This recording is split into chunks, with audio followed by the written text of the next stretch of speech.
ఇక రేపటి నుంచి విష్ణు పురాణంలో ఉండేటువంటి విశేషాలు యథాశక్తి తెలుసుకుందాం. ఇప్పుడు క్షమా ప్రార్థనాదులు అందరం కలిసి చక్కగా పలుకుదాం.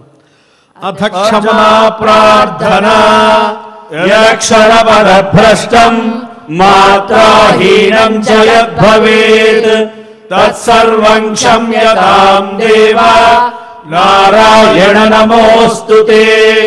అథ భగవత్ సమర్పణం కాయేన వాచా మనసేంద్రియైర్వా బుద్ధ్యాత్మనా వా ప్రకృతే స్వభావాత్ కరోమి యద్యత్ సకలం పరస్మై నారాయణాయేతి సమర్పయామి.